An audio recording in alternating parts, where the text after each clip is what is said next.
Trendelenburg's gout, where do you see? We see it congenital dislocation, Thorne-Smith arthritis and Perthes. Even unilateral congenital dislocation also. How about fracture neck of femur? Generally, the union of the fracture neck of femur is not a problem.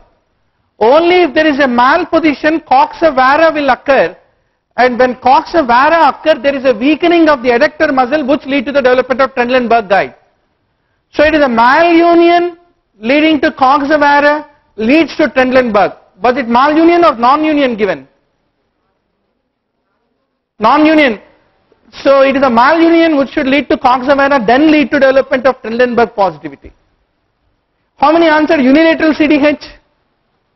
Then what is the next best guess? Thorne-Smith में total breakdown of the head is there, no? Naturally they are vulnerable because the loss of the fulcrum. That is guessable. But I don't know, option C in my opinion, because I am giving you a new theory which you didn't expect about this coxa vara theory, but I am trying to give you that coxa vara theory, okay? Posterior-medial release of CTEV versus posterior release of CTEV. What is the single important difference? Typically, if you look at posterior-medial release, we divide the master knot of Henry. Was it given? Master knot of Henry. Dividing the spring ligament is there. Tendo-Achilles Z-plasty is also there. But only in posterior release, there is a release of deep portion of deltoid. Not in posterior-medial release. I don't know. You are not arguing with me. You can still argue because you wrote the question paper, I didn't. So, but very difficult. Posterior-medial and posterior release. First of all, to know that it is done for CTEV itself is a big deal. And knowing CTEV is clubfoot itself is a big deal. Right? Somebody was saying at the end of MBBS they are not sure Wolff-Parkinson versus Parkinson, is there any difference? Because both are parking. And he thought that it is there in Park's textbook of preventive medicine. So they are in medicine textbook. Carpal tunnel syndrome. Always the rule is the reference standard for the diagnosis of the carpal tunnel syndrome is electrophysiological testing. So that is the reason the nerve conduction delay of the median nerve at the thumb could be a more likely answer, which could be diagnostic.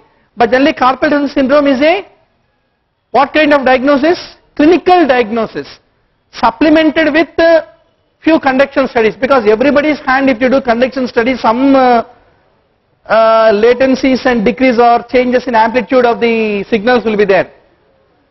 So clinical diagnosis supported by the electrophysiology laboratory, but reference standard is always electrophysiological testing is what need to be remembered.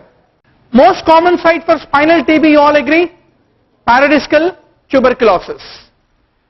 Soft lens contains HEMA, HEMA, not PVMMA. It cannot correct astigmatism. That is the important thing to differentiate. Never a soft contact lens can correct the astigmatism more than 2 diopters. So it can correct astigmatism is wrong. It is made up of PMMA is also wrong. It can tear and get cracked. Huh?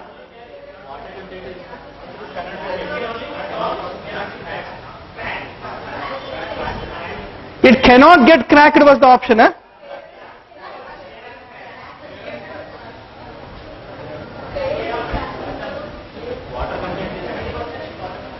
So I think that way we will put water content as the answer. You mean to say that? That's more likely to be an answer. I'm not sure. What was D you are saying? Cannot? It was opposite statement to what we have given here, right? So it can get cracked easily. That is a true. Cannot get cracked is a false about it.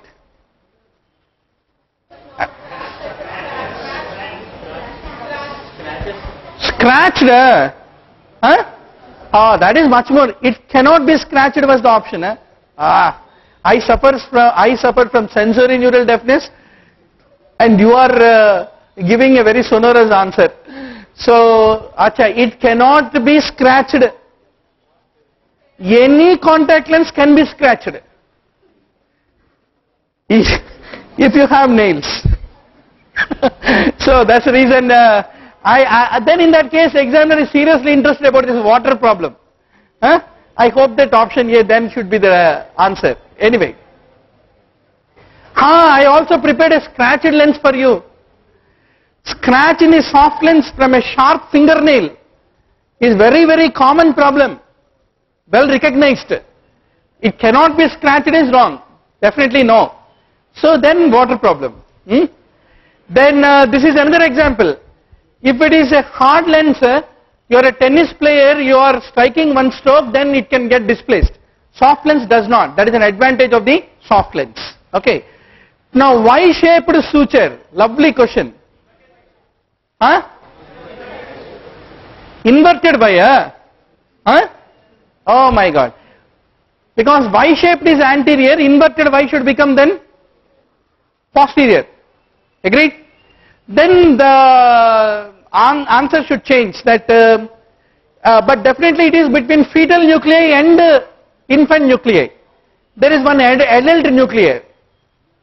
Fetal, infant, adult. All these sutures are forming between fetal and infant, but Y suture is anterior, inverted Y is basically posterior.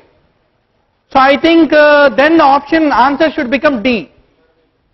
Okay, just you need to review the literature which I left with you.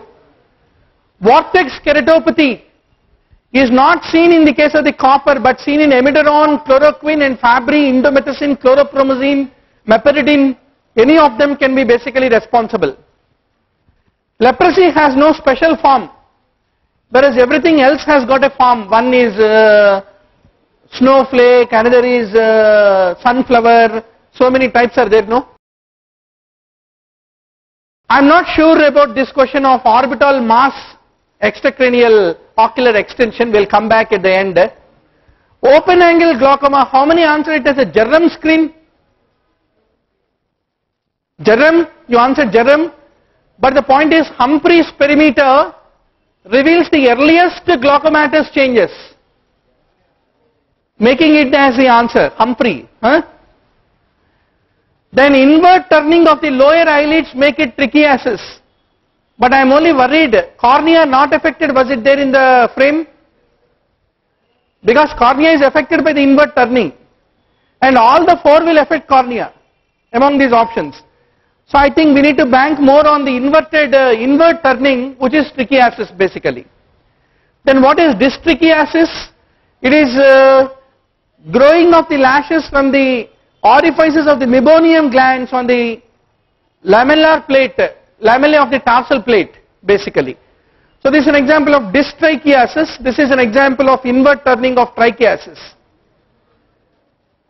Posterior anterior quadrant was there? Or posterior inferior quadrant was there? Anterior or no? So there is no PA view for the tympanic membrane. Dacryocysto-rhinostomy we give local xylocaine rather than any other of these blocks. Cryptomagna is that biggest crypt which you see in the case of the palatine tonsil.